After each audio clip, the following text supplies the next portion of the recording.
But all told, I think they have managed a very, very difficult and much more potentially destructive and explosive situation fairly adeptly in terms of alliance management and continuing in terms of, the amount of support they've been willing to give and slowly increasing that support as they see the Russian response, comparing Russian actions to Russian threat. That's the voice of Matt Duss, a visiting scholar at the Carnegie Endowment for International Peace. He's today's guest on Press the Button, a Browsers Fund podcast dedicated to nuclear policy and national security. And now here are your co-hosts Tom Collina and Lauren Billett.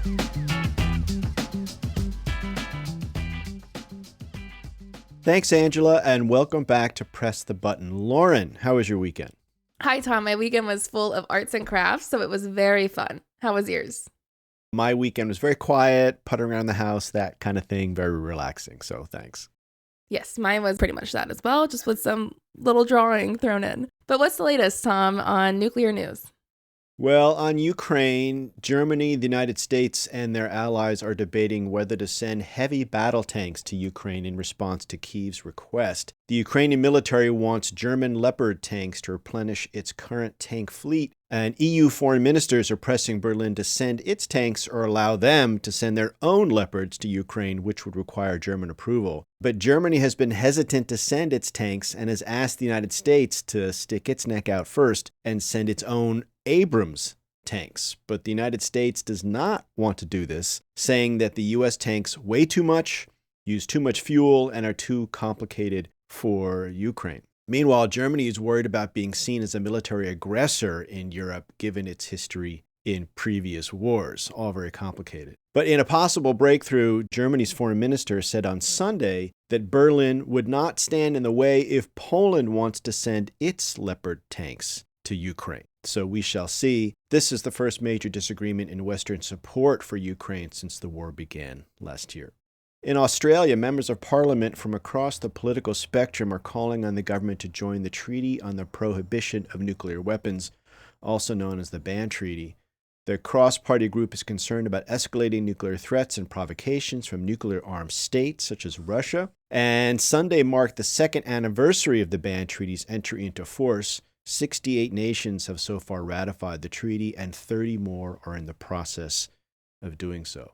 Lastly, the U.S. military is investigating whether nuclear weapons work may have caused cancer. According to military briefing slides obtained by the Associated Press, officers who worked decades ago at a nuclear missile base in Montana have been diagnosed with blood cancer, and their service may have contributed to their illnesses. The officers served at Malmstrom Air Force Base, which houses Minuteman III intercontinental ballistic missiles. And Lauren, what do you have lined up on Early Warning? This week on Early Warning, Alex Hall sat down with Dr. Ellen Kim, the Deputy Director of the Korea Chair at the Center for Strategic and International Studies. Their discussion focused on President Yoon's recent remarks that South Korea might consider redeploying U.S. nuclear weapons or developing its own nuclear arsenal, and the public's reaction. And then I speak with Matt Duss. He's a visiting scholar at the Carnegie Endowment for International Peace and former foreign policy advisor to Senator Bernie Sanders. We are, of course, halfway through the Biden administration's first term, and we discuss Biden's foreign policy over the past 2 years, including his handling of the war in Ukraine, U.S. policy on China and Taiwan, and the prospects for the Iran nuclear deal. It's a terrific conversation, so please stay tuned. And if you like what you hear, remember to hit subscribe and leave us a rating. Your feedback helps us to improve the show. And with that, let's get into today's episode. The clock is ticking. And now, Early Warning, Early Warning, Early Warning, Early Warning.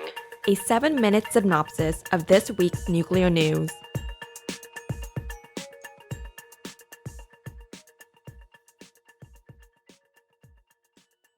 Thanks, Jacqueline. Earlier this month, South Korea's president said he would consider building nuclear weapons or ask the United States to redeploy them on the Korean Peninsula if the nuclear threat from the North continued to grow. He then walked back this statement, emphasizing South Korea's respect for the Nuclear Nonproliferation Treaty and confidence in the U.S.'s extended deterrence. To help us understand the tensions on the Korean Peninsula and what provoked these comments, I'm pleased to welcome Dr. Ellen Kim, Deputy Director of the Korea Chair at the Center for Strategic and International Studies. Ellen, thank you so much for joining me today. Thank you for having me today. So, what prompted President Yoon to make such a statement publicly, and what do you think made him dial it back? So let me start off by providing some context here. President Yoon's statement came in the middle of the annual meeting with the Foreign Ministry and Defense Ministry, where they were discussing about North Korea's increased security challenges to South Korea. Last year, North Korea continued its threat to use tactical nuclear weapons against South Korea. They announced a list of conditions under which the country will carry out preemptive nuclear strikes. At the end of last year, North Korean leader also ordered the country to exponentially increase nuclear weapons. And let's not forget that North Korea carried out nearly 90 missile tests last year. So against that backdrop, President Yoon's statement was an indication of his strong concern he has about the evolving security environment on the peninsula, and also about the U.S. ability to provide extended deterrence to South Korea while supporting Ukraine and Taiwan and manage other risks emerging in Asia. And President Yoon knows that South Korea's nuclear development is not actually possible and generate grave consequences for the country and for the U.S.-ROK alliance. So I think he mentioned South Korea's nuclear development to send a message to the United States and other countries in the region, and specifically to urge the Biden administration to do more on the extended deterrence and provide stronger security assurance to South Korea, and to put pressure on China to cooperate on the denuclearization of North Korea. And also, I think his statement was a warning message to North Korea not to increase nuclear escalation. So obviously, his statement created a lot of issues and then controversy. And this could have been considered as raising tensions between the US and South Korea. So I think that President Yoon understood that he went too far. So I think today he was making sure that there is a trust between US and South Korea. Both of them are committed to what they're doing to ensure that there's no more situation getting out of control. So his comments regarding his respect for the NPT regime and reiterating South Korea's commitment to not acquire their own nuclear weapons are both a good sign. We think that's beneficial for the NPT regime as a whole. But Korea has also signed a joint declaration to not test, manufacture, produce, receive, possess, store, deploy, or use nuclear weapons. So with North Korea no longer abiding by this agreement, how do you think this has been affecting South Korea's commitment to these policies? So as you just mentioned, since 1991, South Korea has been committed to this inter-Korean denuclearization agreement for more than 30 years, while North Korea continued their nuclear development. And South Korean government made it clear that they are not pursuing their own nuclear development or asking U.S. to deploy its tactical nuclear weapons to Korean Peninsula. Instead, President Yoon made it clear both governments are committed to work closely to enhance their deterrence capability to deter and respond to North Korea's growing nuclear and missile threats. However, South Korea and the United States need to think about North Korea's nuclear issues in a longer term. If the situation gets worse and then North Korea increases its threat level and there's no way we can stop this, then it may be inevitable for the United States and South Korea to consider other options. And CSIS actually rolled out a new report about North Korea policy and extended deterrence. And one of the key policy recommendations for the US and South Korea is to prepare for the possible future redeployment of US low-yield nuclear weapons to Korea. The report is not suggesting that US should deploy tactical nuclear weapons to Korea now or in the future at all, but should consider doing some pre-decisional planning work with the South Korea just in case for such a possibility in the future. And this planning work involves doing environment impact study of the redeployment, finding possible location of facility that can store US tactical nuclear weapons, and doing joint training between the US and South Korea for nuclear safety and security and so on. So I encourage people to go to the CSI website and read this report if they want to know more. But the idea behind this recommendation is to enhance the credibility of the US extended deterrence to South Korea and signal US strong resolve to North Korea while not crossing the proliferation threshold. What is your understanding of how South Koreans would react to the United States redeploying nuclear weapons, as you mentioned, could be a possibility in the future? So if you look at the public opinion polls in South Korea, public support for South Korea to go nuclear is very high. According to the survey done by the Chicago Council on the Global Affairs last year, about 71% of Koreans support South Korea's independent nuclear development, and 56 of them want reintroduction of U.S. tactical nuclear weapons. And these numbers stand when 60% of South Koreans believe that U.S. will defend South Korea from North Korean aggression. So this is very high numbers. Do you see any opportunity, given that context, to have any de-escalation on the peninsula at this time? So obviously, President Yoon knows that this public support for South Korea going nuclear, and I'm sure that he's under pressure. But obviously, given this current reality, he cannot pursue South Korea going nuclear at all, as we discussed. And going back to your questions about where any space for the possible de-escalation on the Korean Peninsula, I think that entirely up to North Korea. Both Biden administrations, Yoon administration, both of them are open to have a dialogue with North Korea without preconditions. So if North Korea wants to have a dialogue, I think it can happen anytime. But if both sides can come to an agreement to some sort of testing ban in exchange for food and economic assistance, or lifting partial sanctions, that could help lower the temperature on the peninsula. But if North Korea goes back to its weapon testing like last year, it will make it very difficult for the diplomacy to resume. Thank you so much, Ellen, for your insights. We really appreciate it, and we'll be watching the situation closely. Thank you very much. Hi, I'm Jacqueline Shing, the Communications and Marketing Specialist at Plowshares Fund. We work tirelessly to reduce and eventually eliminate the dangers posed by nuclear weapons, and we're able to do this because of the generosity of supporters and listeners like you. 100% of your tax-deductible gift will be used to support the smartest people with the best ideas. Go to plowshares.org/donate today. And thanks for listening.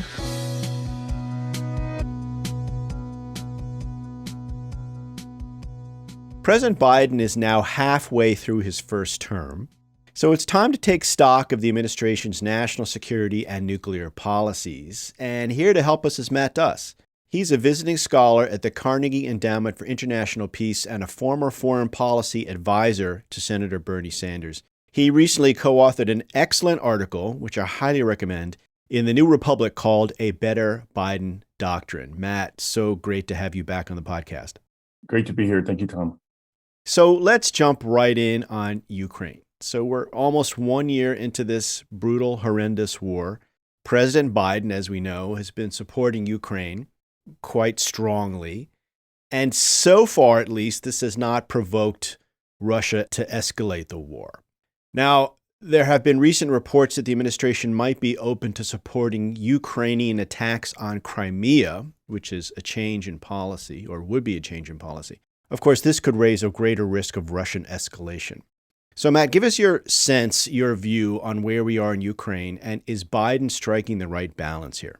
Well, as we say in the piece, I think we give Biden some good credit and his team some good credit for how they've managed the war, the Russian invasion of Ukraine, working first from even before the February 2022 invasion happened. I think the steps they took, both engaging with allies, this kind of strategic release of intelligence, when many were skeptical about that the Russian invasion was actually going to happen. And then I think in multiple trips by senior U.S. officials to Moscow to engage with Putin and other senior officials, I think some have said that, oh, well, this wasn't enough. They should have done more. I think it's always possible to say that. But all told, I think they have managed a very difficult and much more potentially destructive and explosive situation fairly adeptly in terms of alliance management and continue in terms of, the amount of support they've been willing to give and slowly increasing that support as they see the Russian response, comparing Russian actions to Russian threats. Now, that's not to say that you can ever discount those threats ever, especially when we are talking about the most heavily nuclear armed state in the world with Russia.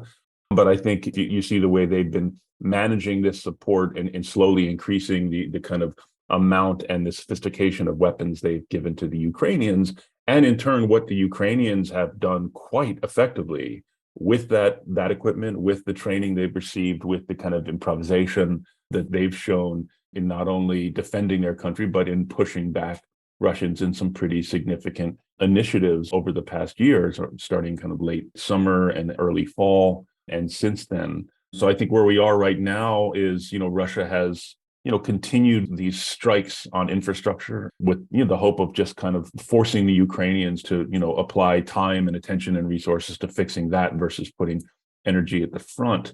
To answer your question about Crimea, I mean, first, let's recognize, and the administration has always recognized, as I think the international community has always recognized, that, Crimea is part of Ukraine. And I think that's important. Now, obviously, there's a history there. Crimea was, given to Ukraine in the Soviet era.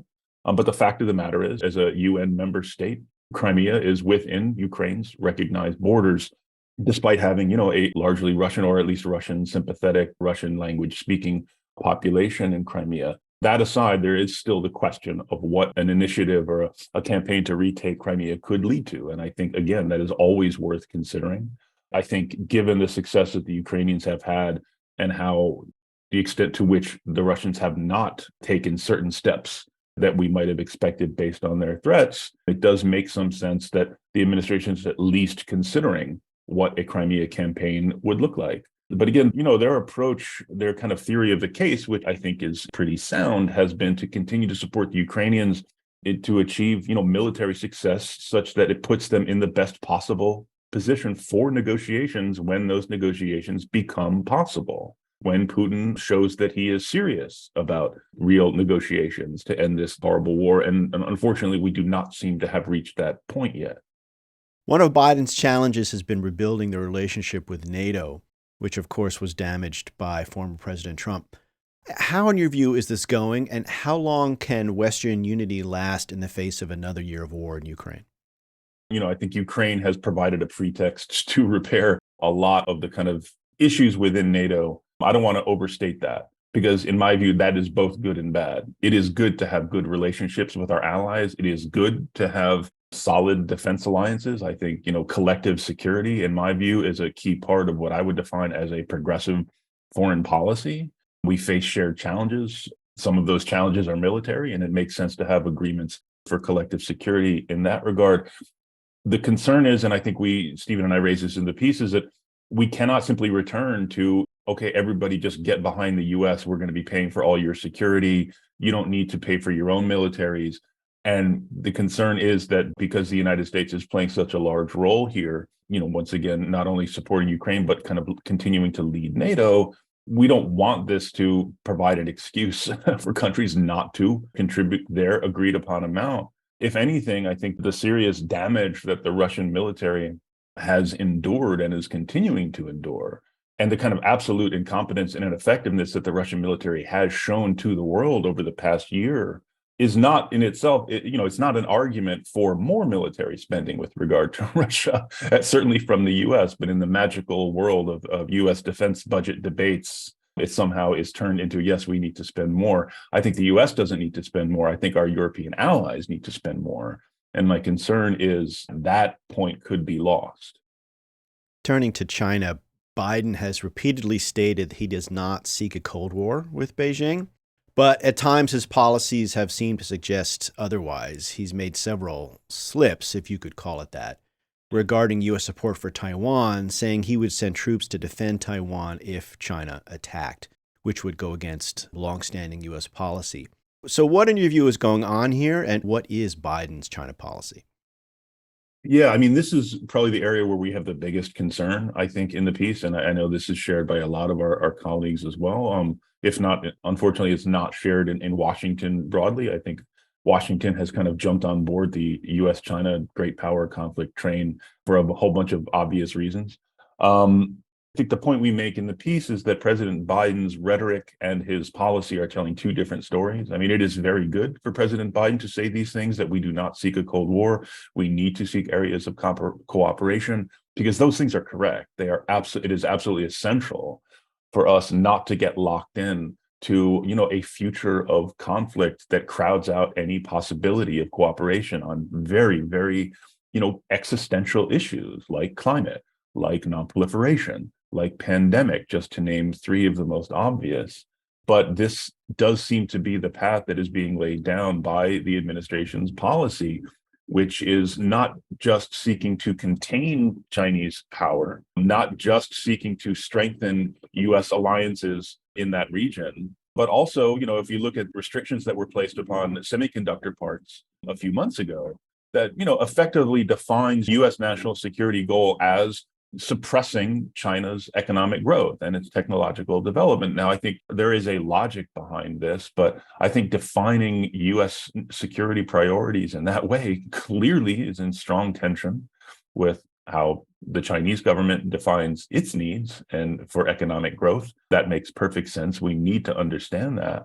And if that's the case, it's very hard to see how you can manage this relationship in a way that doesn't lead to increased conflict. Now, what lessons might both the United States and China be learning from the Ukraine crisis that they might apply to Taiwan? Has the Ukraine crisis made war with Taiwan more or less likely, in your view? My instinct is that it has made it somewhat less likely. First, because China has seen, that the U.S. can, when the moment comes, move pretty adeptly in working with allies and helping to marshal an international response, if not from the whole world, then at least from a good part of the world. I think they've also seen how effectively a people, in this case, the Ukrainians, will fight back when their country is invaded. There are obviously differences here. First of all, China is a much, much more powerful country than Russia. Its economy is far, far more diverse. It has relationships around the world that are far, far greater and deeper than anything Russia has. So again, I don't want to overstate that case. But I do think, looking at the kind of mess that Russia got itself in is an example. And again, I would turn to Iraq as well. The Iraq invasion, the Iraq war was conceived in Washington as here's a way to demonstrate our power. And it in fact demonstrated the opposite. It demonstrated the severe limits and constraints on power. And I think that is a lesson that Russia did not learn from Iraq. I think it is a lesson China might learn from both Iraq and the Ukraine invasion. But again, we have to recognize that Taiwan, in the question of Taiwan's independence, is a very, very, let's say, politically intense issue inside China. It's a core issue in the kind of China's national identity as it's currently defined. And you really cannot understate that. We can come out with all the kind of strategic, tactical security arguments we want about how this invasion will or will not go, but we always have to take into account the political aspect of it.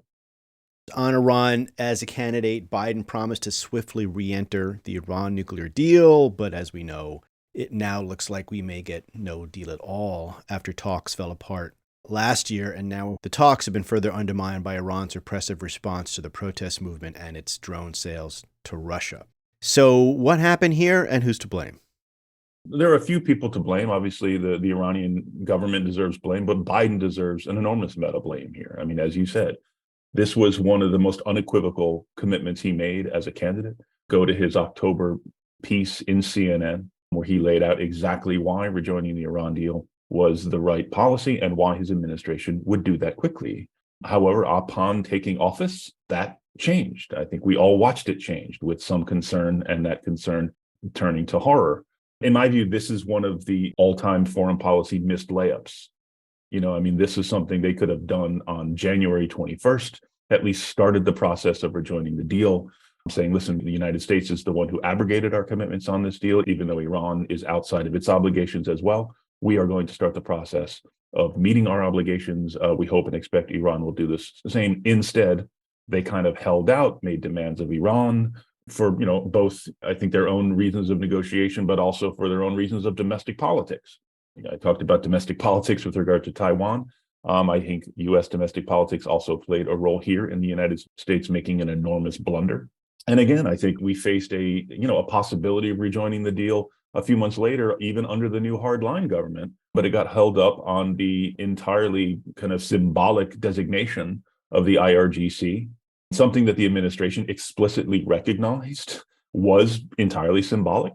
There's a whole raft of sanctions on the Iranian government on IRGC figures. This symbolic designation would have cost little except for politically. It was a political problem, and that was a choice that the administration made. We don't want to endure the kind of domestic political criticism that would come were we to remove this designation, even though we ourselves have made a strong argument why it's in our interest to do so. Having lost that opportunity as well, we're now in the current situation where the Iranians themselves have refused, I think, what, from what I've read, are seem like reasonable opportunities to rejoin the deal. But that comes after the United States screwed this up a number of times. So, again, Secretary of State Blinken made some comments just yesterday or the day before about how, it's Iran is the problem now. Iran has rejected an opportunity to rejoin the deal. It's like, well, okay, they did, but not after the United States did that a few times itself. So I think they deserve a great deal of blame for this problem. And I think we're in a situation right now where it does make some sense to pause the negotiations around the deal and not to focus on the JCPOA, given what is going on in Iran. I think these protests are inspiring. They've been ongoing for months. Their demands are, of course, righteous in my view. However, had they rejoined the deal, we would now be dealing with a bad regime that had a nuclear program in a box instead of a very bad, abusive regime whose nuclear program is out of control and not being monitored. Do you have any hopes that a deal can be revived? And if not, where do we go from here?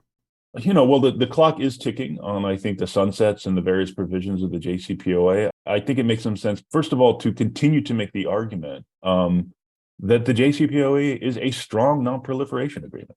I think this is something we have to continue to defend because it's an easy case to make. It's obviously there are a lot of political forces in Washington arrayed against that, not because of the deal itself, just because they're hostile to the idea of signing deals with the Iranian government. They themselves have been quite explicit about that. But we also have to respect the fact that this protest movement is ongoing. This would not be the first time that the United States engaged with a very bad, abusive government. In fact, we support a lot of very bad, abusive governments. That's not to say we should look to support the Iranian regime. Certainly not. But I do think there's a way to promote diplomacy that does not reward bad behavior, but does seek to address what I think the United States and its allies recognize as a continuing and very serious shared problem, and that is potential nuclear proliferation in Iran. Matt, last question for you.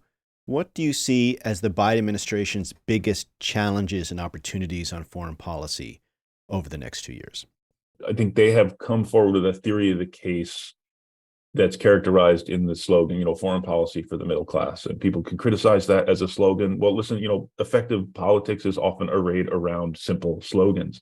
The question is, can they put meat on the bones of that slogan? I think they've taken some good steps. I think Congress has stepped up to many of our surprise, in passing some pretty significant legislation, the IRA, the CHIPS Act, stuff like that. Even though I think there were issues with both of those bills, they did represent a kind of move away from the old laissez-faire trickle-down approach. To the extent that the United States is now openly doing industrial policy, we are using our resources to invest and grow specific industries in a way that we have not done in a long time. I think go back to the president's April 2021 speech to Congress, which in so many words effectively declared the neoliberal era over. I think that's important.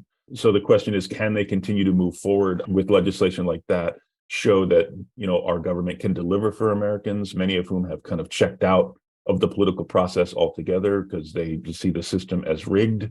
It's not delivering for them and their communities. But ultimately, the bigger challenge connected to that with foreign policy is, can we create a kind of durable consensus around what American foreign policy should be? Can we move away from, the issue of polarization often comes up, but it is important because we're in a moment where we seem to really lack a commonly shared understanding of what the American political project is. And in foreign policy, that means that from, presidents of one party to another, you just see this kind of whipsawing back and forth. And this president is reversing that president's decisions, and the next president reverses those decisions and does something different. That's not a way for a country to behave if it wants partnerships and relationships that endure, that in which there is trust. There needs to be some dependability. And in order to generate and create and have that dependability, we need to kind of work on, in framing up a political discussion and getting Americans invested in what we're actually doing. And, I think they recognize that problem. And, as in recovery, the first step is recognizing you have a problem, but actually going the next steps is much harder. Matt, thanks so much. Really great conversation, and best of luck in all your work. Tom, thanks so much for having me.